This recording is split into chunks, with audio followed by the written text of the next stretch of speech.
Welcome to Swami Vivekananda institute. My name is Saurabh Pathak और आज मैं स्टार्ट कर रहा हूँ माइक्रो इकोनॉमिक्स की जो हमारी सीरीज चल रही है एमसीक्यूज की, उसका थर्ड पार्ट है ना। और जो एमसीक्यूज हम कर रहे हैं वो अभी हम प्रोडक्शन और कॉस्ट का जो पार्ट है ना माइक्रो इकोनॉमिक्स का, उसका जो भी पूरा यानी एक तरह से कहेंगे सेशन हमने जो लिया है ना, तो वो सेशन अगर आपने मान लो कि थियोरेटिकली समझा है तो थियोरेटिकली क्या होता है, कभी कभी क्या होता है कि कुछ चीज़ें जो है कि हम उन पर ध्यान नहीं देते हैं। जब आप एमसीक्यूज करते तो आपके दिमाग में क्या है, एक तरीके से क्या होता है, स्पार्क होता है कि हाँ ये मैंने पढ़ा था और इसका अब आंसर ये होगा यहाँ पर। तो वो चीज़ें ज़्यादा एक टाइम के बाद मेमोराइज होती है। तो आज हम पार्ट 3 कवर कर रहे हैं। अभी तक हम 27 क्वेश्चन यहाँ पर कवर कर लिए हमने, है ना। और हम स्टार्ट करेंगे 28 से, है ना। 27 हमारा क्वेश्चन देखिए ये वाला था, तो ये हमने कवर कर लिया। अब हम 28 क्वेश्चन यहाँ से करेंगे। तो देखिए ये आपको एक फिगर दे रखा है ना, और इस डायग्राम से जो है कि आपको आगे के क्वेश्चन हैं उनको आंसर करना है।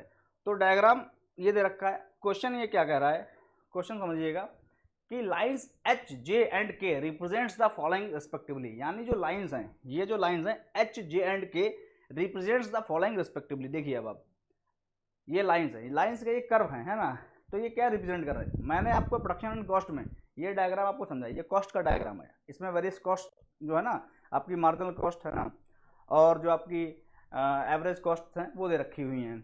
तो यहाँ पर आप पता करिएगा तो किस इस डायग्राम से आप क्या समझ रहे हो। एमसी जो आपका ये मार्जिनल कॉस्ट जो होती है ना, उसका आपको मालूम है कि वो हमेशा जो है कि जो एवरेज मार्जिनल कॉस्ट, ये जो एवरेज कॉस्ट होती है ना, जो आपकी कहे तो एक होती है टोटल कॉस्ट होती है, एक होती है एवरेज टोटल कॉस्ट, है ना, एक होती है आपकी वेरिएबल कॉस्ट, एक होती है एवरेज वेरिएबल कॉस्ट।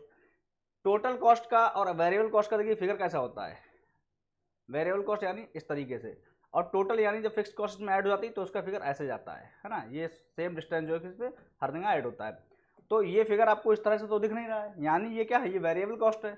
आपको वेरिएबल कॉस्ट का ही फिगर मालूम है कि जो है कि वेरिएबल कॉस्ट मान लो कि ये टीसी है, और जो है कि आपका इस तरह से एबीसी, और ये आपका हो जाता है एमसी, है ना। तो यहाँ पर देखिए देखने से पता लग रहा है कि ये लाइन है, यानी एच जो लाइन है वो कट कर रही है इसको के को, और ये के क्या होगी भाई, ये अगर एवरेज कॉस्ट है मान लो तो ये वेरिएबल कॉस्ट होगी, क्योंकि भाई जब वेरिएबल कॉस्ट में जब फिक्स्ड कॉस्ट जुड़ती है तब जो है कि टोटल कॉस्ट आती है, जो कि ऊपर रहती है हमेशा, क्योंकि उसमें अगर कुछ एडिशन होगा तो जो आएगा वो ऊपर आएगा ना, वो ज़्यादा होगा। तो ये आपका जे है, ये क्या है, एवरेज टोटल कॉस्ट। ये के क्या है, एवरेज, ये आपका हो जाएगा एवरेज वेरिएबल कॉस्ट। और जो सी है, सी जो ये एच है ना, तो ये आपका हो जाएगा एम सी, है ना, ये आपका हो जाएगा एम सी।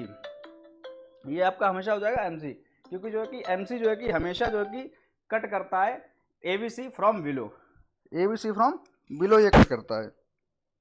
तो एक मिनट आप लाइन पर ही।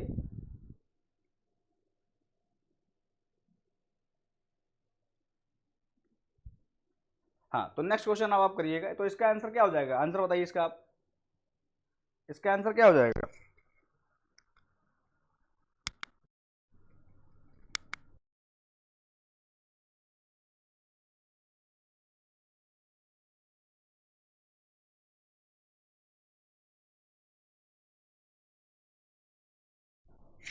तो इसका जो हमारा आंसर होगा वो आप समझ जाइए कौन सा होगा। इसमें एच जे के की बात करी गई है। अब एच जे के जो है, एच जे ये एम सी हो गया है, जे हमारा क्या हो गया, A T C average average total cost हो गया है, और ये ए बी सी हो गया है ना। तो एम सी, ए टी सी और ए बी सी, है ना, ये आंसर हमारा हो जाएगा। तो यहाँ पर एम, ये पी प्रोडक्ट तो होगा ही नहीं, बिल्कुल गलत हो जाएगा हमारा यहाँ पर, है ना। ये तो पहला तो बिल्कुल गलत। एवरेज फिक्स्ड कॉस्ट की तो यहाँ पर कहीं बात ही नहीं करी गई है ना। Marginal cost, average total cost और एवरेज वेरिएबल कॉस्ट, ये हमारा थर्ड वाला सी वाला आंसर हो जाएगा, है ना। आंसर हमारा सी है। नेक्स्ट क्वेश्चन ये कह रहा है कि उसी जो डायग्राम है उसी से संबंधित है। Average fixed cost A F, average fixed cost A F C is, है ना। तो एवरेज फिक्स्ड कॉस्ट जो है कि भाई यहाँ पर बात करी एवरेज फिक्स्ड कॉस्ट की, तो ये लाइन एच है, distance between the lines H and J, distance between the lines H and K, distance between the lines J and K. देखिए अब जो है कि यहाँ पर आप डायग्राम पर अगर आप आओगे तो यहाँ पर आप पाओगे, अगर आप डायग्राम पर आओगे तो आप पाओगे कि देखिए ये तो हमारी एबीसी हो गई है। अब एटीसी ये है, आपको हमेशा मालूम है टोटल कॉस्ट जो होती है वो समेशन होता है एवरेज वेरिएबल कॉस्ट का, है ना। अगर एवरेज की बात करी जाए यानी अगर एवरेज टोटल कॉस्ट निकालनी है तो एवरेज वेरिएबल कॉस्ट प्लस उसमें एवरेज फिक्स्ड कॉस्ट जुड़ती है तो बनती है average total cost. Simple total cost की बात करो तब भी टोटल कॉस्ट इक्वल टू जो आपकी एवरेज कॉस्ट होती है प्लस जो आपकी वेरिएबल कॉस्ट होती है, वेरिएबल कॉस्ट होती है, एवरेज वहाँ पे नहीं आएगा। टोटल कॉस्ट एवरेज नहीं, तो वहाँ पर एवरेज भी नहीं लिया जाएगा कोई भी कॉस्ट का। जब अगर आपकी टोटल कॉस्ट की बात आती है तो वहाँ पर आपको क्या लेना होगा, it is the sum of variable cost plus fixed cost, है ना, यही तो होता है इस वाले डायग्राम में जैसे मैंने आपको बताया था।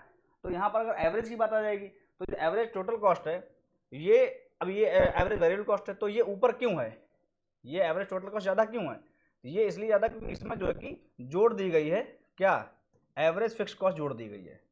यानी जो इस एवरेज टोटल कॉस्ट यानी जे कर्व के और के कर्व के बीच की जो डिस्टेंस है ना, जो दूरी है वो आपकी क्या है, average fixed cost, average fixed cost, है ना। तो इसका आंसर हो जाएगा कि एवरेज फिक्स्ड कॉस्ट क्या है, जे और के बीच की डिस्टेंस, है ना। तो जे और के बीच की डिस्टेंस यहाँ पर आप देखिए कौन सी है, कहाँ पर ये वाला था, जे एंड के, है ना। तो आपका आंसर हो जाएगा डी, ठीक है ना, यहाँ पर आपका आंसर डी है। Next question, marginal product, the marginal product. तो मार्जिनल प्रोडक्ट क्या है भाई, मार्जिनल प्रोडक्ट का मतलब आप समझ रहे हो कि भाई मार्जिनल प्रोडक्ट जो है वो होता है कि rate of change of total product, है ना, with respect to change in labour, है ना, यही होता है मार्जिनल प्रोडक्ट। अब यहाँ पर देखिए लाइन एच क्या करती है, वो तो मार्जिनल कॉस्ट डिसाइड कर रही है। लाइन जे, वो तो आपने देखा अभी क्या क्या लाइन जे यहाँ पर, अगर आप देखें यहाँ पर तो लाइन जे क्या डिसाइड दिखा रही है, लाइन जे जो है वो हमने अभी पता करा कि वो ये टोटल कॉस्ट हमारी है ना। और यहाँ पर जो है कि हमको मालूम क्या करना है, मार्जिनल प्रोडक्ट लाइन जे माइनस लाइन के, तो लाइन जे माइनस लाइन के क्या दिखा रहा है, लाइन जे माइनस के, तो प्रोडक्ट की बात आप इशारे से ही समझ जाओ कि ये प्रोडक्ट और वो सब कॉस्ट के कर्व है, ये प्रोडक्ट की बात कर रहे हैं, वो तो बात ही फिर वहाँ पे कहीं निकल रही है। तो यहाँ पर जो है कि ये जितने भी ये आंसर हैं ये कर्व से इसके मार्जिनल प्रोडक्ट पता लग रहा है, ये तो कुछ होगा ही नहीं, क्योंकि ये कह रहा है कि अगर लाइन जे माइनस के, है ना, तो ये अगर लाइन जे माइनस के है तो यहाँ पर लाइन अगर जे माइनस के है तो जे माइनस के, तो भाई वो तो एवरेज फिक्स कॉस्ट की बात आई थी ना, तो कुछ नहीं। तो यहाँ पर जो आंसर हो जाएगा वो हो जाएगा आपका डी वाला, नॉन ऑफ दीज, है ना, यहाँ पर नॉन ऑफ दीज, है ना, ये वाला आपका आंसर सही हो जाएगा, है ना, ये चीज़ है। तो नेक्स्ट क्वेश्चन, ये आपका डी आंसर है। The short run total fix cost curve, short run समझिए, शॉर्ट रन का आप सभी लोग समझ जाइए कि जो भी कुछ वेरिएबल हैं जो कि कांस्टेंट रखते हैं हम, बाकी कुछ वेरिएबल्स को हम चेंज करते हैं, है ना। जो आपके फैक्टर ऑफ प्रोडक्शन वेरिएबल का मतलब factor of production, variable itself show that it can very, तो आप वेरिएबल ना बोल करके फैक्टर ऑफ प्रोडक्शन उनको कह सकते हैं। The short run total fixed cost curve. अब टोटल फिक्स्ड कॉस्ट कर्व जो है ना, start at the origin and always slope upward, है ना। तो ये यहाँ पर वाली बात कर रहे हैं, सॉल्व करिएगा आप लोग।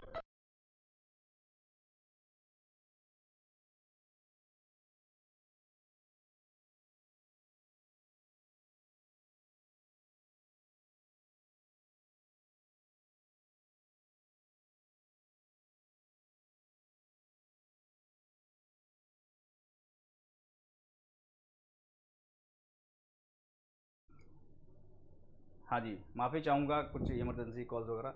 तो यहाँ पर देखो ये टोटल फिक्स कॉस्ट कर्व, है ना। अब देखिए टोटल फिक्स्ड कॉस्ट, टोटल है, एवरेज नहीं है ना। तो देखिए ये होती है टोटल फिक्स्ड कॉस्ट कर्व। अभी ओरिजिन से तो स्टार्ट नहीं, ऊपर से स्टार्ट, ओरिजिन के ऊपर से स्टार्ट, और ये हॉरिजॉन्टल है किसके, एक्स एक्सिस के, है ना। तो यहाँ पर ये क्या हुआ, स्टार्ट एट द ओरिजिन, गलत, स्टार्ट ओरिजिन से नहीं है। It is vertical line intersect the horizontal axis, vertical line तो है नहीं जो हॉरिजॉन्टल एक्सिस को काटेगी, बिल्कुल गलत। It is horizontal line intersect the vertical line, ये बिल्कुल सही हो जाएगा। ऑलवेज डाउनवर्ड स्लोपिंग, गलत। आंसर इसका हो जाएगा सी, है ना, आंसर हो जाएगा सी। ये वाला क्वेश्चन करिएगा आप सब लोग।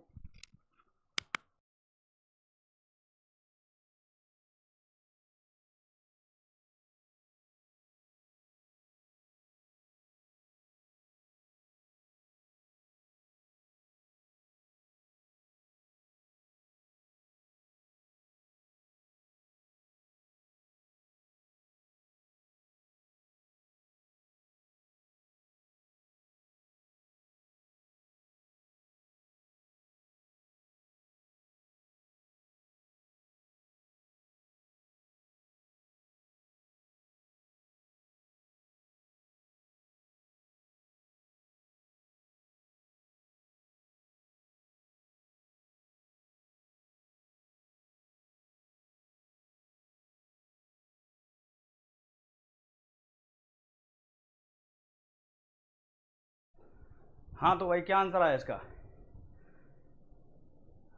थोड़ा चला गया था ऊपर नीचे, सीढ़ियों पे हो गया था तो इसलिए। Short run total cost curve, total cost curve भाई, टोटल, एवरेज नहीं है यहाँ पर, ध्यान रखें। टोटल कॉस्ट कर्व ये ऐसे है ना, एवरेज कॉस्ट कर्व कैसे आएगा? ऐसे, इस तरीके से, है ना। तो यहाँ पर total cost curve start at the origin, गलत, स्टार्ट अबव द ओरिजिन, यहाँ तक सही है, एंड ऑलवेज स्लोप्स अपवर्ड, हो जाएगा ना ये भाई। यहाँ पर है ये वाला, यहाँ से स्टार्ट हो रहा है, ये आपका टोटल कॉस्ट कर्व स्टार्ट हो रहा है अबव ओरिजिन, बिल्कुल बात सही, and always slope upward, upward ही स्लोप करता है हमेशा, ये हो जाएगा सही। हॉरिजॉन्टल लाइन इंटरसेक्ट गलत, इज द वर्टिकल लाइन गलत, है ना। तो आंसर आपका हो जाएगा B. Next, the short run marginal cost curve, the short run marginal cost curve, बताइए भाई, जो मार्जिनल कॉस्ट कर्व है ना शॉर्ट रन का, तो ये क्या है? Is always downward sloping. अब देखिए शॉर्ट रन का जो मार्जिनल कॉस्ट कर्व है ये वाला, इस तरीके से, जो कि आपको ए बी सी और जो है कि आपका ए टी सी को कट करता है ना, from below A B C को कट करता है एट इट्स मिनिमम पॉइंट, है ना। यहाँ पर आई होप कि यहाँ पर आपको दिख नहीं रहा, अगर मैं ऐसे खड़ा हूँ, ऐसे कर रहा हूँ, तो आपको नहीं दिख रहा होगा, मुझे ऐसे होना पड़ेगा इस तरीके से। तो ये आपका जो है कि एम सी ये वाला है, ये आपका ए बी सी है, और आपका ए टी सी है ये, है ना। तो अब ये बता रहा है कि जो short run marginal cost curve is always downward sloping, वो तो गलत है भाई, ये तो अपवर्ड स्लोप कर रहा है। Start at the origin and always slope upward, origin से भी स्टार्ट नहीं करा, ऐसा नहीं कि यहाँ पे स्टार्ट कर रहा है, ये भी गलत हो जाएगा। Start above the origin and always slope upward, ये वाला सही हो जाएगा, सी वाला। स्लोप डाउनवर्ड एंड जो भी है वो सब गलत हो जाएगा। बताइए भाई, ऐसा होगा? मेरे हिसाब से नहीं होगा, क्योंकि जो है कि यहाँ पे जो है स्टार्ट अबव द ओरिजिन, बिल्कुल बात सही है, एंड ऑलवेज स्लोप्स अपवर्ड, क्योंकि देखो आपको लग रहा है ये अपवर्ड जा रहा है, नहीं भाई, ये ऐसे आ रहा है, ऐसे ऐसे आ रहा है ये। अगर इसको आप सही से देखोगे तो ये ऐसे आया, फिर यहाँ पर मिनिमम हुआ, उसके बाद गया। इसको अगर आप जूम करोगे, ये वाला पार्ट अगर इसको आप जूम कर दोगे तो ये ऐसे होगा, ऐसे ऐसे चला गया। तो ये क्या, पहले नीचे आ रहा है, उसके बाद ऊपर जा रहा है, तो ये हो जाएगा आपका चौथा वाला क्या, slopes downward at low rates of output, then slope upward at higher rates of output, है ना। तो पहले स्लोप डाउनवर्ड करता है, उसके बाद अपवर्ड करता है, जैसे जैसे आउटपुट हायर होते हैं अपवर्ड करता है, जब लो रेट ऑफ आउटपुट होता है तो ये डाउनवर्ड रहता है ना। तो आपका आंसर हो जाएगा डी। नेक्स्ट क्वेश्चन, डी आपका आंसर है। Next question, the short run average fixed cost curve, short run average fixed cost curve, बताइए। शॉर्ट रन का जो एवरेज फिक्स्ड कॉस्ट कर्व है, देखिए फिक्स्ड कॉस्ट कर्व हमेशा ऐसा होता है, लेकिन अगर हम इसका एवरेज निकालेंगे तो यही जो है कि जब क्वांटिटी से डिवाइड होगा तो ऐसे जाएगा, ऐसे। एवरेज फिक्स्ड कॉस्ट कर्व है ना, is always downward sloping, is always downward sloping, बात तो सही है, और यही मुझे सही लग रहा है, बाकी सब गलत है, बिल्कुल बिल्कुल सही है, तो एक ही तो आंसर होगा। लेकिन यहाँ पर हम समझते हैं, क्योंकि हमको ऐसा नहीं कि आंसर निकालना, हमको समझना भी, ताकि हमारे और भी डाउट्स क्लियर हो। कुल मिला के हमारे यहाँ पे डाउट्स क्लियर होने हैं, है ना, कि हमको जो है कि प्रोडक्शन एंड कॉस्ट से कोई भी डाउट नहीं रखना अपने दिमाग में, है ना। तो यहाँ पर start at the origin and always slope upward, बहुत गलत बात है, ये तो भाई नीचे जा रहा है, बिल्कुल गलत बात हो गई है। Start above the origin and always slope upward, बिल्कुल गलत। इज हॉरिजॉन्टल लाइन, हॉरिजॉन्टल तब होती है जब ये यहाँ पर एवरेज ना होकर के टोटल होता है, गलत। आंसर हमारा हो जाएगा ये। नेक्स्ट क्वेश्चन आपका, ये देखिए यहाँ पर ये आंसर है। Next question, the short run average variable cost curve, देखिए the short run average variable cost curve, बात समझ रहे हो आप, short run average variable cost curve, average है variable cost curve. Variable cost curve मैंने आपको बताया, टोटल फिक्स कॉस्ट ये होती है, ऐसे जाता है इन्वर्सली ऐसे, टोटल कॉस्ट ऐसे हो जाती है, ऐसे हो जाता है। लेकिन यहाँ पर इन्होंने बताया है, मैं फिर सामने खड़ा हो जाता हूँ, ये बात ये है ना कि ये यहाँ पर सिस्टम रखा हुआ है, मैं हटा देता हूँ पीछे, है ना। ये तो आपका हो गया कौन सा, ये आपका जो हो गया है टोटल कॉस्ट, है ना, टोटल कॉस्ट आपकी हो गई है, और ये आपकी हो गई है variable cost, total variable cost, और आपकी ये होगी टोटल कॉस्ट। लेकिन यहाँ पर बात करें average variable cost. Average variable cost भाई कैसे होती है, हमेशा इस तरह से होती है, इस तरह से, और MC विषय यहाँ से कट करती है, और टोटल कॉस्ट ये वाली हो जाती है। तो ये वाली बात है, short run average variable cost curve is always downward sloping, ऐसी गलत बात है। इस वाले की बात चल रही, ये वाला जो है, इस वाले कर्व की बात चल रही भाई लोगों, ये वाला है ना, इस वाले कर्व की बात चल रही है। लेकिन अब ऐसा तो है नहीं भी कि ऑलवेज जो है कि डाउनवर्ड स्लोपिंग, गलत। ये हल्का डाउनवर्ड स्लोप हो, उसके बाद अपर ऊपर जा रहा है। Start at the origin and always slope, start at origin कहाँ से स्टार्ट हो रहा है, ओरिजिन तो ये है, स्टार्ट तो यहाँ से हो रहा है ऐसे, ये भी गलत हो गया।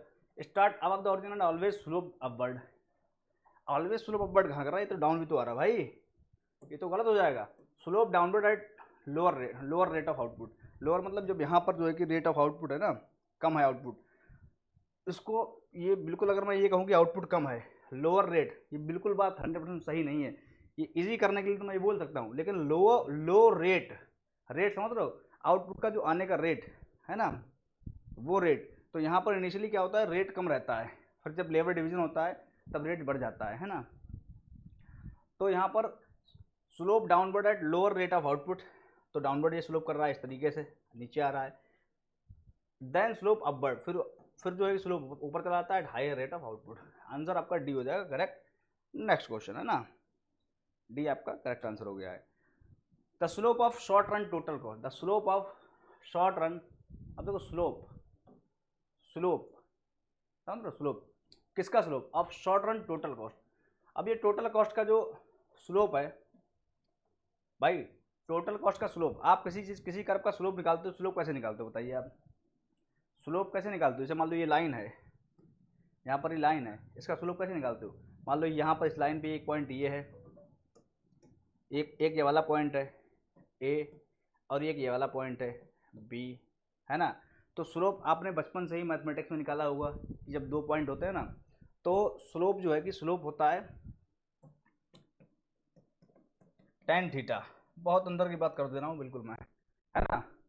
और पंडित बद्री प्रसाद हरे बोले के हिसाब से, नियम से, तो जो है कि यहाँ पर परपेंडिकुलर अपन बेस, तो अगर ये इस तरीके से, यहाँ पर हम इसका बनाएंगे ट्रायंगल इस तरीके, ये थीटा हो जाएगा, परपेंडिकुलर हमारा हो जाएगा ये वाला डिस्टेंस। यानी अगर इन पॉइंट्स को हम वैल्यू दे दें, ए को और बी को, जिसने समझ लिया उसको फिर स्लोप, है ना, ये हमेशा हमेशा के लिए इकोनॉमिक्स में बहुत रोल है स्लोप का।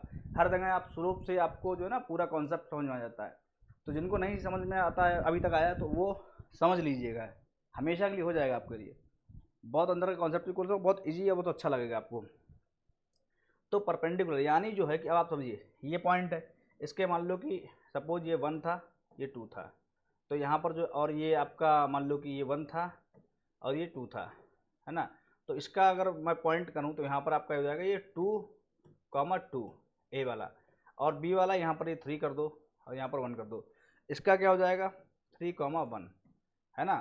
तो परपेंडिकुलर डिस्टेंस, यानी जो परपेंडिकुलर डिस्टेंस ये कितना है, ये 1 से 2 है, यानी ये ऊपर क्या है 1, और नीचे क्या है ये यानी जो है कि बेस ये है, 2 से 3 हो गया, ये भी 1, यानी स्लोप क्या है 1। और जब स्लोप बनाता है तो इसका मतलब इट इज क्या है कि जो है कि स्लोप जो है कि आप कह सकते हैं कि बिल्कुल जो है कि ना ही बहुत ज़्यादा ढार है, ना ही बहुत कम ढार है, मतलब जो है कि बीच का ढार, बिल्कुल शुद्ध भाषा में अगर आपसे कही जाए कि ये 45 डिग्री एंगल पे स्लोप कर रहा है, इसीलिए tan थीटा की वैल्यू हमेशा 1 होती है ना। तो मतलब इससे ये पता लगा। तो अब ये हुआ क्या एक्चुअल में, यहाँ पर क्या हुआ, एक्चुअल में ये क्या हुआ कि यहाँ पर जो है कि ये एक्चुअल में हुआ क्या कि ये हमने ऊपर लिखा क्या 1, और ये 1 क्या है, 1 क्या है, इस वाले पॉइंट से इस वाले पॉइंट पर आने तक जो चेंज हुआ है किसमें, वाई एक्सेस में चेंज हुआ है, वही तो लिया, वाई एक्सेस में मतलब 2 से 1, वाई एक्सेस में मतलब 1 का चेंज हुआ, तो चेंज इन वाई एक्सेस। और जब ये हमारा, जब ये कर्व है, ये हमारा किसका किसका कर्व है, टोटल कॉस्ट का कर्व है ना। टोटल कॉस्ट का कर्व मान लो ऐसा होता है ये, है ना, टोटल कॉस्ट का कर्व है। तो टोटल कॉस्ट, तो इस टोटल कॉस्ट का कर्व हम क्या लेते हैं, इधर लेते हैं क्वांटिटी और इधर लेते हैं कॉस्ट। तो जब ये ऊपर क्या होता है, स्लोप में ऊपर क्या होता है, चेंज इन वाई एक्सिस, और वाई एक्सिस पे क्या है कॉस्ट, तो यहाँ पर क्या हो जाएगा चेंज इन कॉस्ट या चेंज इन टोटल कॉस्ट, यही तो हो जाएगा भाई, चेंज इन टोटल कॉस्ट या चेंज इन कॉस्ट, ये चीज बात एक ही बराबर है, कॉस्ट को टोटल कॉस्ट मानते हैं ना, जब बात यहाँ पर कॉस्ट लिखी और टोटल कॉस्ट की कर रहे हैं ना, with respect to change in, अब यहाँ पर क्या नीचे क्या है, ये बेस पे क्या है, बेस पे हमने क्या लिखा, ऊपर ये 2 से 1 पे आया, इस वाले पॉइंट से इस वाले पॉइंट तक में मतलब बाई एक्सेस में 1 का अंतर हुआ, और जो है कि इस वाले ये वाला कोई पॉइंट नहीं है, पॉइंट है ये, लेकिन अगर इसके पर सामने देखें तो ये एक डिस्टेंस, ये यहाँ पर ये 2 था, लेकिन ये इस वाले पॉइंट पे है तो ये 1 कम हो गया, वाई एक्सेस पे 1 कम हो गया, यानी जो है कि यहाँ पर एक्स तो 2 से 3 हो गया, इसमें तो वैल्यू चेंज हुई 2 से 3 मतलब बढ़ गया, और बाई कम हो गया, तो बाई में चेंज ऊपर आया 1, यानी कॉस्ट में चेंज आया वो ऊपर रहेगा, और यहाँ पर क्या है कि नीचे जो आया है वो आपका जो है कि इसमें आया है एक्स एक्सिस पे जो चेंज आया, यानी जो है कि ये कहाँ पर था, इस वाले पॉइंट पर अगर एक्स एक्सिस से मिला होगा इसको तो ये 2 है, और ये वाला पॉइंट अगर एक्स एक्सिस में तो ये 3 है, यानी इसमें भी जो चेंज आया वो होना चाहिए, यानी जो है अपॉन में क्या रहेगा स्लोप, एक्चुअल में बताता क्या वो बता रहा हूँ, तो यहाँ पर अगर इसका स्लोप निकालेंगे तो ये तो इधर है सी टोटल कॉस्ट, अपन नीचे क्या है इसमें क्वांटिटी, तो चेंज इन क्वांटिटी ये क्या है, ये मैं लिख रहा हूँ चेंज, इसे आप डेल भी ऐसे भी कर सकते हो, जो भी चेंज का साइन है चेंज हुआ जो कितना है ना, चेंज क्वांटिटी ये है। अभी हो क्या गया है बताइए, मैंने आपको चीख चीख के बताया था कि change in total cost with respect to change in quantity, quantity बढ़ाने से जो टोटल कॉस्ट में चेंज आता है ना, वो क्या होती है मार्जिनल कॉस्ट होती है, वो क्या होती है मार्जिनल कॉस्ट होती है, और वही यहाँ पर मार्जिनल कॉस्ट है, तो आपकी मार्जिनल कॉस्ट होती है, और वही मार्जिनल कॉस्ट यहाँ पर it is showing to you कि हाँ, तो यहाँ पर ये आंसर होगा कि equals to marginal cost of the level of output, जो कि ये किसके बराबर है मार्जिनल कॉस्ट के बराबर है ना, डन। नेक्स्ट क्वेश्चन, ज़्यादा टाइम नहीं लगाएंगे, सी आपका आंसर यहाँ पर है। Next question, the short run average fixed cost equals to, short run average fixed cost है ना, अब ये short run average fixed cost है, एवरेज फिक्स्ड कॉस्ट का आप समझ जाइएगा, ये फिक्स्ड कॉस्ट तो ये होती है, एवरेज फिक्स्ड कॉस्ट आपकी ये होती है नीचे की, हमेशा फिक्स्ड कॉस्ट को फिक्स चीज़ को आप क्वांटिटी से डिवाइड करते चले जाओगे तो वो हमेशा कम होती चली जाएगी, वो एवरेज फिक्स्ड कॉस्ट है। तो यहाँ पर ये है the change in fixed cost from producing 1 more unit of output. अभी इन्होंने कहा कि एवरेज फिक्स्ड कॉस्ट किसके बराबर होती है, तो एवरेज भाई फिक्स्ड कॉस्ट तो जो है कि यहाँ पर अगर एवरेज फिक्स्ड कॉस्ट का अगर निकालोगे तो जो आपकी टोटल फिक्स्ड कॉस्ट है ना, टोटल फिक्स्ड अपॉन क्वांटिटी ये होता है ना, तो यहाँ पर जो चेंज तो है नहीं, जो टोटल फिक्स्ड कॉस्ट उसको क्वांटिटी डिवाइड कर रहे हैं, यहाँ पर the change in fixed cost from producing 1 more unit of output, तो ये तो फिर तो भाई मार्जिनल फिक्स्ड कॉस्ट हो जाएगी, मार्जिनल फिक्स्ड कॉस्ट हो जाएगी, मार्जिनल फिक्स्ड कॉस्ट है ना, चेंज की बात करी गई ना, चेंज की हमें नहीं करना। अब यहाँ पर जो है कि the change in variable cost, अब फिक्स्ड कॉस्ट से वेरिएबल से कोई लेना देना नहीं है भाई, फिक्स्ड कॉस्ट का वेरिएबल से क्या लेना देना बताइए आप, the change in variable cost from producing 1 more unit of output, तो ये तो कुछ और बन जाएगा ना भाई, फिक्स्ड कॉस्ट तो नहीं, वो तो फिर वही मार्जिनल वेरिएबल कॉस्ट बन जाएगी है ना, ये चीज़ हो जाएगी।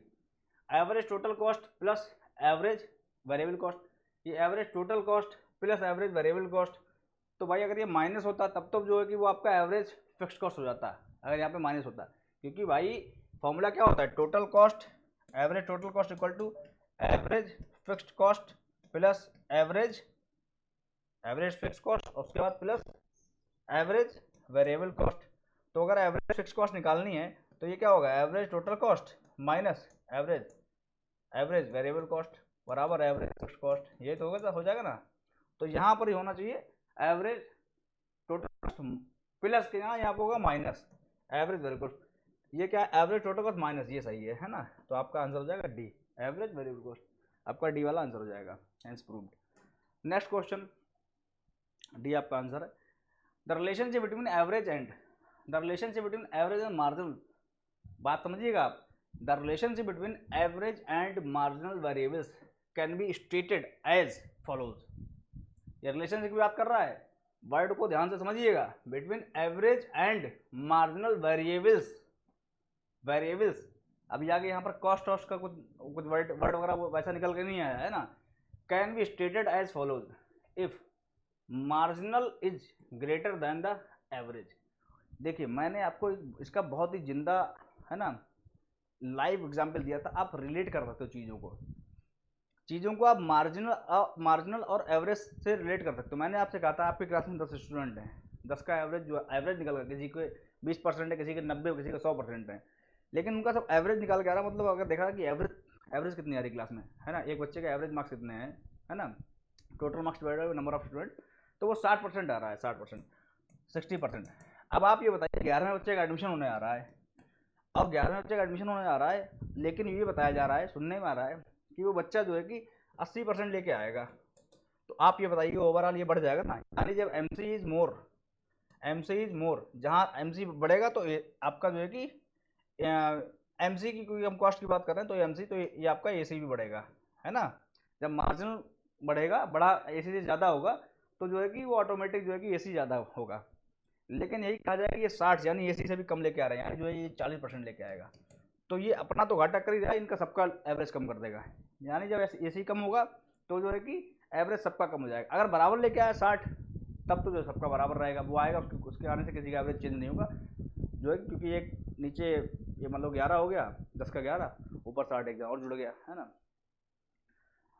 तो यहाँ पर अब ये जो बात कही गई, if the marginal is greater than the average, यानी ये वाली condition, marginal is greater than the average is increasing, बात बिल्कुल सही, यही चाहिए था, है ना। Average is decreasing, marginal is increasing, marginal is greater then average, तो वो तो मार्जिनल इंक्रीजिंग थोड़ी, वो तो ग्रेटर है ऑलरेडी, मार्जिनल डिक्रीजिंग, आपका हो जाएगा आंसर ए सही। नेक्स्ट क्वेश्चन, है ना, the shape of the short run cost curve reflect, try to understand the shape of the short run cost curve, है ना, रिफ्लेक्ट। अब देख शॉर्ट रन और लॉन्ग रन, ये बहुत ध्यान देने वाली बात है, ये दिया करिए। शॉर्ट रन का मतलब ये होता है भैया जहाँ पर जो है कि हम कुछ फैक्टर प्रोडक्शन जो है कि उनको कांस्टेंट रखेंगे, है ना, बाकी को चेंज करेंगे। तो ये क्या दिखाता है, market demand, return to scale. भैया रिटर्न टू स्केल कैसे हो जाएगा, बिल्कुल गलत, है ना। पहले जो आपको बिल्कुल देखने से दूर से पता लग जाए बिल्कुल गलत, पहले उनको ही गलत करो, पहले, है ना, हटाओ उनको, जिनमें थोड़ा सोचने का टाइम लगे, है ना, तो उनमें सोचेंगे। मैं आज स्टूडेंट आप लोगों की तरह बिल्कुल ले रहा हूँ क्वेश्चन, है ना, इसमें मैं अपना दिमाग नहीं पेल रहा हूँ कि यार ये सही है, ये सही है, सही है ना, ये सब गलत हो जाएगा। कि आप किस तरह से, आपकी जो प्रवृत्ति होगी सोचने की एग्जाम को जो है कि क्वेश्चन को करते टाइम, वो आपकी कैसी होनी चाहिए, है ना।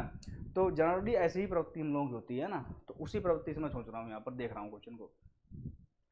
प्रोडक्टिविटी, तो यहाँ पर था कि short run cost curve reflect, short run cost curve क्या दिखाता है, प्रोडक्टिविटी ऑफ वेरिएबल इनपुट, है ना।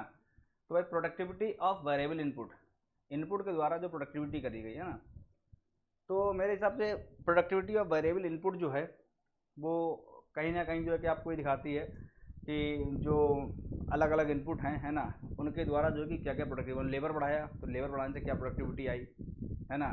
तो ये चीज़, ये वाली बात हो गई यहाँ पर। उसके बाद जो है कि यहाँ पर ये मार्केट की डिमांड देखिए, उस पर कब इफेक्ट पड़ता है। मार्केट की कोई डिमांड होती है, जब पूरे मार्केट की डिमांड होती है, तो मार्केट की डिमांड जो है कि उस पर किस तरह से फ़र्क पड़ता है। मार्केट की डिमांड कौन चेंज करता है, सप्लायर चेंज करता है या कंज्यूमर चेंज करता है, पहले तो ये बताइएगा। जो मार्केट की डिमांड है वो सप्लायर चेंज करता है या आपका जो है कि प्रोड्यूसर चेंज करता है, पहले ये बताइएगा। मार्केट की डिमांड जो है कि प्रोड्यूसर जो है कि एक तरीके से कभी भी चेंज नहीं कर सकता है, क्योंकि डिमांड करता है कंज्यूमर हमेशा डिमांड करता है। जब कंज्यूमर डिमांड करेगा तो कंज्यूमर के ही हाथ में होगा कि जो है भाई क्या करेगा, मार्केट की डिमांड जो है कि वो चेंज करेगा या नहीं चेंज करेगा, है ना। तो यहाँ पर जब वो कंज्यूमर के हाथ में है ना, तो वहाँ पर जो है आपका कॉस्ट कर्व से जो है कि कोई भी लेना देना नहीं है। मार्केट जो है कि डिमांड का यहाँ पर, है ना, क्योंकि कॉस्ट आती है प्रोड्यूसर के हिस्से में। प्रोड्यूसर जो है कि प्रोड्यूस करता है कोई चीज़ और उसको पता है कि लेबर कितना लगा, लैंड, लेबर, कैपिटल, है ना, इंटरप्रेन्योर मेरा कितना फैक्टर प्रोडक्शन की जिनकी कॉस्टिंग वो सब कितनी लगी, तो ये इससे कोई लेना देना, तो ये तो गलत हो गया। रिटर्न टू स्कूल, ये भी दोनों गलत हो गए।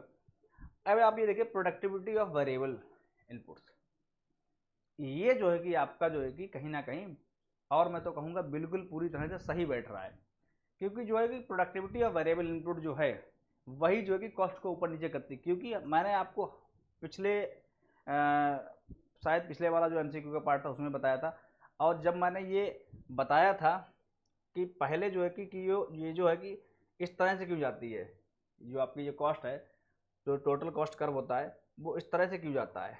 मैंने कहा था ना कि पहले इस तरह से ऐसे हुआ, it is increasing at and decreasing rate, उसके बाद increasing at and increasing rate, ऐसा क्यों होता है। तो मैंने आपसे कहा था इट इज़ ड्यू टू, ऐसे जो टोटल प्रोडक्टिविटी होती है ना, वो क्योंकि जो है कि पहले increasing at and increasing rate होती है, इसीलिए ये increasing at and decreasing rate होती है। मैंने ये बताया था आपके लिए। और उसके बाद जब जब ये जो है कि increasing at and decreasing rate होती है, तब ये जो है कि increasing at and increasing rate होती है। तो ये कहीं ना कहीं प्रोडक्टिविटी से डायरेक्टली लिंक्ड है। तो आपका आंसर हो जाएगा सी। ये मैं और ज़्यादा एलेबोरेट करके नहीं बता रहा हूँ, क्योंकि मैं पिछले लेक्चर में बता चुका हूँ। क्योंकि यहाँ पर आप ये देखिएगा, बहुत संभाल के देखिएगा कि यहाँ पर देखिए प्रोडक्टिविटी जो है कि अब आप कहोगे सर ये क्वेश्चन था, मैं शायद किसमें लिया था, उसमें कुछ ऐसा था, शायद हो सकता आगे आए, है ना। मैंने देखा था, मैं आपको बताऊंगा। उसमें ये था कि देखिए मार्जिनल कॉस्ट जो है कि और जो है कि मार्जिनल प्रोडक्टिविटी में कैसा रिलेशन है ना। तो वो जो है कि उसमें अब आप कहोगे सर कॉस्ट बढ़ेगी, जैसे कि जब प्रोडक्टिविटी बढ़ेगी, जब प्रोडक्टिविटी बढ़ानी है तो कॉस्ट तो बढ़ानी पड़ेगी सर, प्रोडक्टिविटी बढ़ानी है तो इनके जब और जब प्रोडक्टिविटी बढ़ेगी तो कॉस्ट बढ़ेगी ऑटोमेटिक। ये तो देखने में सुनने में बड़ा सीधा सा स्टेटमेंट बिल्कुल सही लग रहा है, अगर भाई ज़्यादा प्रोडक्शन करेंगे तो भाई कॉस्टिंग ज़्यादा लगेगी। लेकिन हम मार्जिनल कॉस्ट के अंदर का नहीं घुस के देख रहे हैं कि ये मार्जिनल कॉस्ट है और ये मार्जिनल प्रोडक्टिविटी है, इनके बीच में रिलेशन क्या होगा। हम वहाँ पर जो बात कर लेते हैं वो हम सीधा सीधा कि ये पकड़ते हैं, कॉस्ट और प्रोडक्टिविटी, इन दो लेटर्स को पकड़ रहे हैं, इनके बीच में तो सीधा रिलेशन है, they are directly proportional to each other. Productivity बढ़ाओगे तो कॉस्ट बढ़ानी पड़ेगी, सिंपल सी बात है। लेकिन अगर मार्जिनल प्रोडक्टिविटी की बात है, मार्जिनल कॉस्ट की बात है, तो इसमें क्या होगा कि इसमें ये होगा कि मैंने बताया ना कि पहले जो है कि ये वाला जो कर्व है, क्योंकि टोटल जो है कि आपकी प्रोडक्टिविटी होती है, तो उस समय जो है कि मैंने कहा था एक टाइम पे ये ऐसे जाता है, क्योंकि जब लेबर एक से हम दो करते हैं, मान लो एक लेबर प्रोडक्टिविटी थी 5, दो लेबर प्रोडक्टिविटी हो गई 12, अरे ये क्या दूसरी लेबर था 7, मतलब पहला लेबर कम काम कर रहा था, हरामखोरी कर रहा था क्या, दूसरे लेबर आया तो एकदम प्रोडक्टिव 12 हो गई, यानी दूसरे लेबर के आने से 7 प्रोडक्टिव पैदावारी हो रही, यानी एक के आने से मेरा तो दिमाग ये कर रहा था कि पहले ने अगर 5 बना तो दूसरा बना आएगा तो वो आउटपुट जो है कि 10 हो जाएगा, है ना। लेकिन इसका मतलब जो है कि ये ज़्यादा कर रहा है, या तो ये बढ़िया आदमी है ना, वो हरामखोर है, या जो है कि मान लो कि कुछ और चीज़ है। लेकिन एक्चुअल में क्या होता है, एक्चुअल में तो लेबर डिवीजन क्या होता है, मान लो कि मैंने एग्जाम्पल लेता हूँ कि ये पेन है, अब ये पेन है, मान लो एक लेबर पहले क्या कर रहा था, एक ही लेबर था बना रहा था इस पेन को, वही जो है कि इसकी प्लास्टिक असेंबल कर रहा था इसको पेन को पूरा, अब वही जो है कि इसकी इंक फिल कर रहा था। अब एक से दो हुए तो हुआ क्या, एक ने क्या करा कि भैया इसकी प्लास्टिक असेंबल कर रहा है, दूसरे से बोलते तुम इंक फिल करो, एक प्लास्टिक असेंबल कर रहा है, दूसरा इंक फिल कर रहा है, तो उसमें क्या हुआ कि वो उनका दोनों का अपने अपने फील्ड में हाथ साफ हो गया, लेबर डिवीजन से स्पेशलिस्ट बन गए, है ना, अपने अपने काम के क्या हो गए, स्पेशलिस्ट बन गए। तो इसीलिए क्या हुआ कि प्रोडक्शन जो बढ़ गया, है ना। तो पहले स्टार्टिंग में इनिशियल फेज में क्या होता है, TP always increases at an increasing rate, है ना। तो इंक्रीज यहाँ पे एक्चुअली हुआ क्या है, टीपी तो बढ़ा ही बढ़ा, यानी 5 से 12 हो गए, लेकिन भाई पहले मार्जिनल प्रोडक्टिविटी थी 5, लेकिन अब मार्जिनल प्रोडक्टिविटी कितनी हो गई, मार्जिनल प्रोडक्टिविटी क्या होती है, change in quantity with respect to change in labour, है ना। तो दूसरे लेबर यानी एक और लेबर बढ़ा है तो प्रोडक्टिविटी यहाँ पर 7 हो गई, तो ये तो बढ़ रही ना, एमपी बढ़ रहा है, तो यानी क्या हो रहा है, एमपी बढ़ रहा है, एमपी बढ़ रहा है। तो यहाँ पर आप ये देखो कॉस्टिंग जो एक एक जो उसकी कॉस्टिंग है वो, मान लो कि पहले जो है कि 100 रुपए की लेबर है ना, तो यहाँ पर तो 100 रुपए जो आपकी टोटल जो कॉस्टिंग आई लेबर की, लेबर कॉस्टिंग मानो, बाकी सब फिक्स है ना, बाकी सब फिक्स है, और जो है कि यहाँ पर कॉस्टिंग आई 2 लेबर तो 200 रुपये कॉस्टिंग हो गई, है ना। अब आप ये बताइएगा 5 आउटपुट है, तो अब आप ये बताइएगा कि जो कॉस्ट आई, जो कॉस्ट आई मतलब जो है कि एक पेन पे जो कॉस्ट, मान लो ये प्रोड्यूस हो रहा है, तो यहाँ पर कॉस्ट कितनी है, total cost divide by total quantity उस टाइम कितनी हुई थी, 100 दे रहे थे, 5 पेन मिल रहा था, यानी जो है कि 100 रुपये देने पे 5 क्वांटिटी मिल रही थी, यानी एक पेन की कॉस्टिंग आ रही थी कितनी भाई, 20 रुपया, 20 रुपये आ रही ना। और जब उसके बाद कंडीशन क्या हुई, जब 200 रुपये दे रहे हैं तब 12 पेन बन रहे हैं, तो एक पेन की कॉस्टिंग कितनी आ रही है बताइए, एक पेन की कॉस्टिंग कितनी आ रही है, लगभग जो है कि 17 समथिंग आ रही है। तो समझिएगा कि ये कॉस्ट जो है वो क्या होगी, कम, अब प्रोडक्टिविटी बढ़ गई, यानी जो है कि मार्जिनल प्रोडक्टिविटी बढ़ गई और कॉस्टिंग हुई कम। और मैंने स्टार्टिंग क्या कहा था, लोगों के दिमाग में क्या आता है कि प्रोडक्टिविटी बढ़ेगी तो कॉस्ट बढ़ेगी, बिल्कुल बात सही, प्रोडक्टिविटी स्केल अप करोगे तो कॉस्ट बढ़ेगी, लेकिन मैंने यहाँ पर आपको ये प्रूव कर दिया कि मार्जिनल प्रोडक्टिविटी जब बढ़ रही है तो कॉस्ट क्या हो रही, कम हो रही, यानी इनके बीच में क्या है, उल्टा रिलेशन है, उल्टा इनवर्सली रिलेटेड है ये आपस में, है ना। तो इसीलिए जो है कि वही जो है कि यहाँ पर तो कुल मिला के तो आपको ये इस वाले क्वेश्चन का भी आंसर मिल गया होगा कि डायरेक्टली कॉस्ट और प्रोडक्टिविटी के बीच में जो है कि रिलेशन होता ही होता है ना। The shape of the short run cost curve, productivity of variable input, तो ये जो है कि वो शेप जो है कि डिटरमाइन होता है प्रोडक्टिविटी ऑफ वेरिएबल्स, है ना।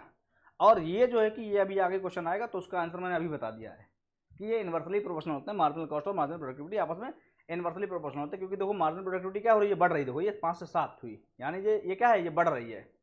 और कॉस्टिंग देखो ये 20 से क्या हुई, इस वाले केस में थी 20 और इस वाले केस में क्या हुई 7, यानी ये घट रही है कॉस्टिंग, है ना।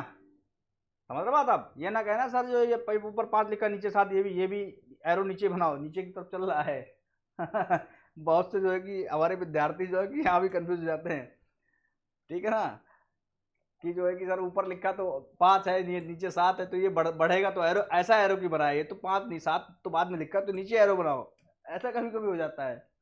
तो यहाँ पर जो है कि अब 40 नंबर क्वेश्चन क्या कह रहा है, which of the following results from the law of diminishing marginal return, law of diminishing marginal return से जो है कि विच ऑफ द फॉलोइंग रिजल्ट्स, है ना।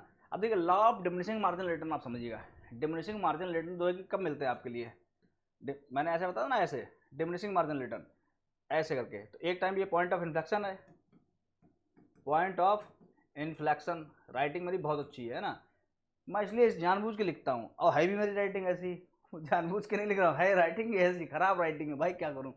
और मुझे इसका गम नहीं है, क्यों गम नहीं है, क्योंकि मैं ये चाहता हूँ कि जो है ना, मैं इसको जो कि इस तरीके मुझे आप सुनिए ध्यान से, आप सुन के अपने नोट्स बनाइएगा, है ना, सुन के जो है कि नोट्स बनाइए।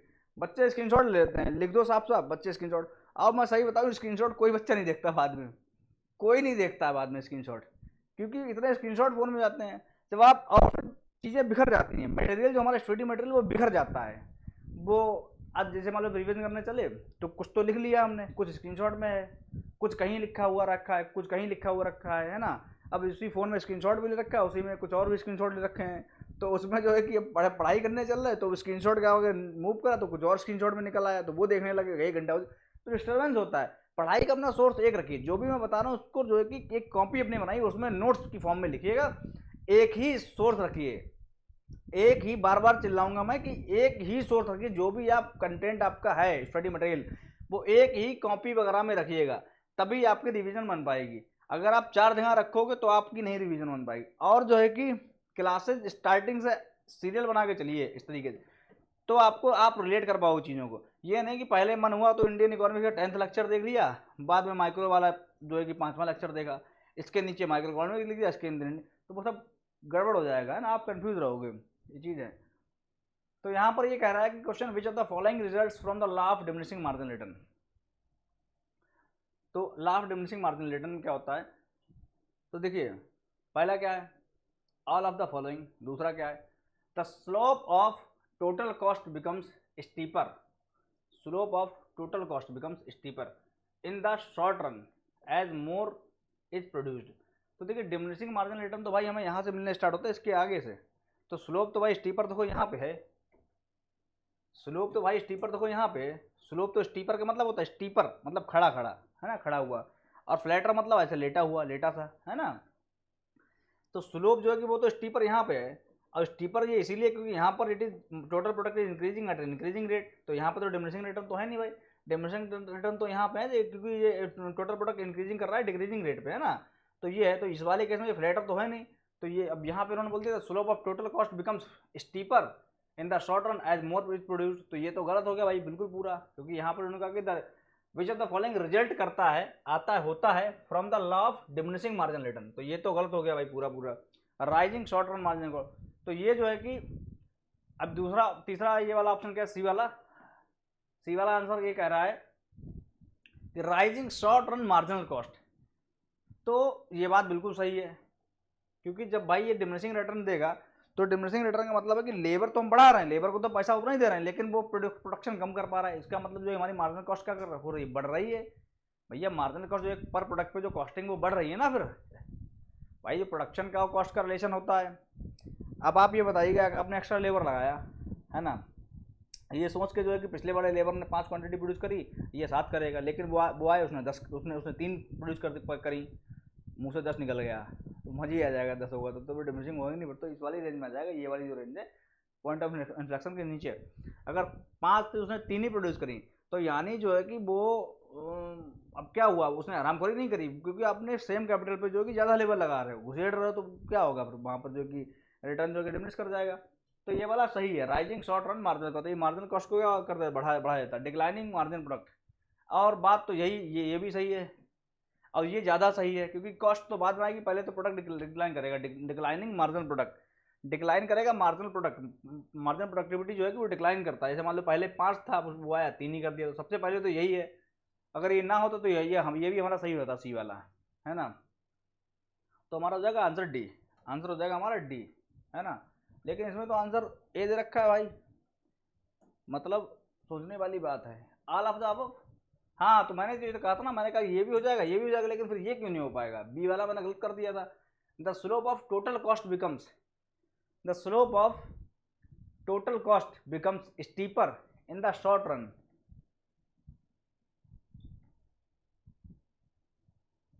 As more is produced.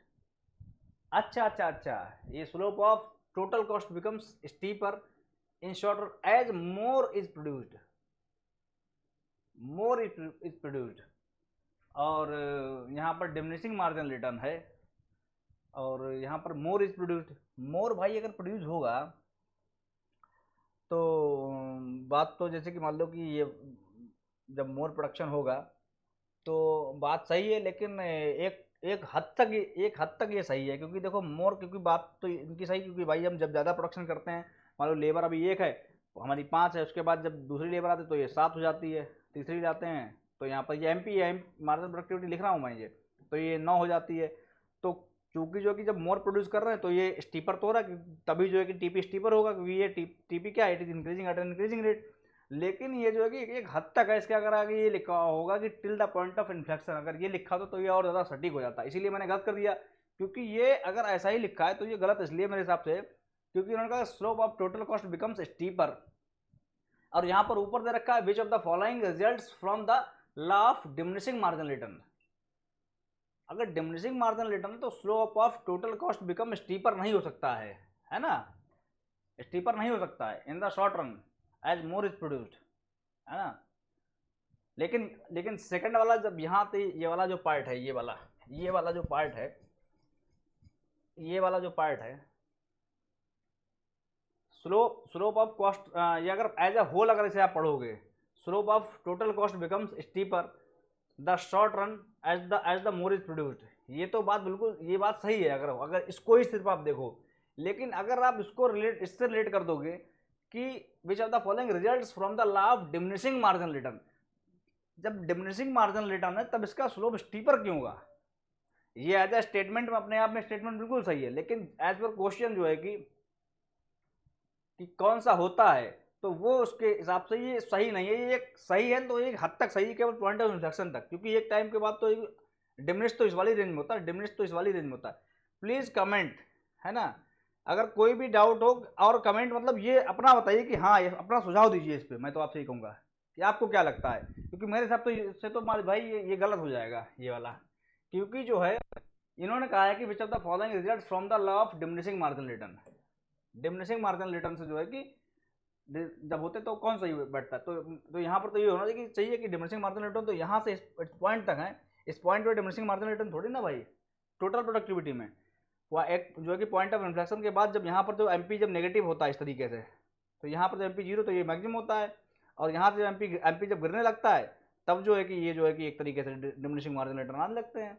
तो जब यहाँ पर जो है कि ये जो है कि स्टीपर नहीं होगा भाई, ये तो यहाँ पर स्टीपर तो ऐसे है ये वाला, या तो स्टीपर की डेफिनेशन यहाँ पर कुछ मैं कंफ्यूज हो रहा हूँ, मेरे हिसाब से तो मैं नहीं कि स्टीपर तो हमेशा ये है, पहले स्टीपर है उसके बाद ये फ्लैट होता है, देखो ये इस तरीके से, तो वही पहले ये स्टीपर है, या हो सकता है ये वाला ये अगर कॉन्वेक्स लेता हो उसके बाद ये स्टीपर, इसको अगर स्टीपर मान लिया हो, है ना, तो वो अलग की चीज़ है।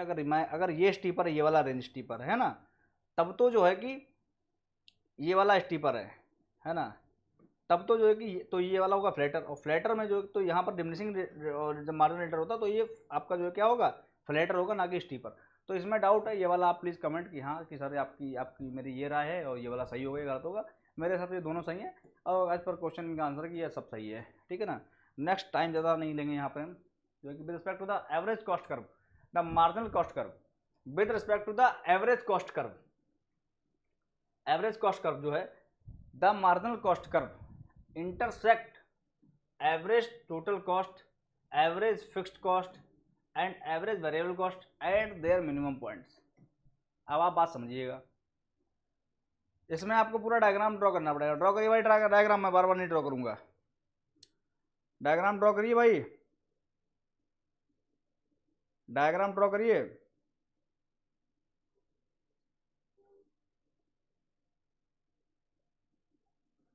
डायग्राम फटाक ड्रॉ करिए।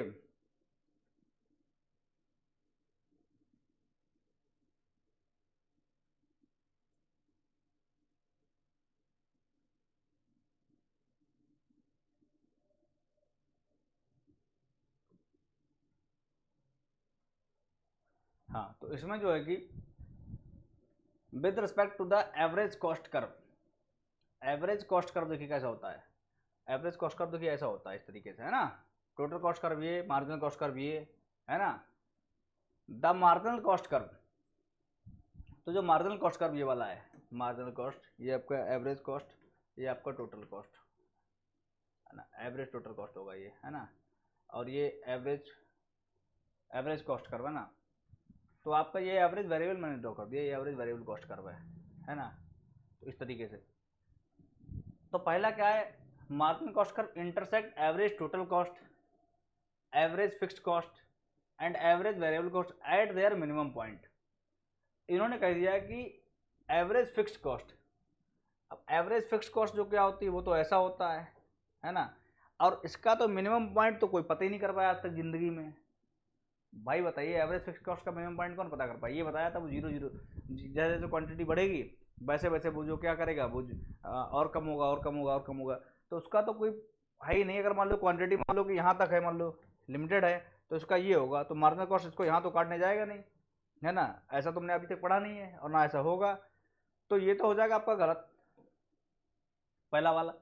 एक ही पॉइंट से बाकी और तो पॉइंट डिस्कशन की जरूरत ही नहीं है ना। बाकी इस वाले में क्या, इंटरसेक्ट एवरेज टोटल कॉस्ट, कोई बात नहीं करता है। एवरेज फिक्स्ड फिर जो है कि वहाँ यहाँ पे बात कर दी गई एवरेज फिक्स्ड कॉस्ट, फिर गलत हो गया, है ना।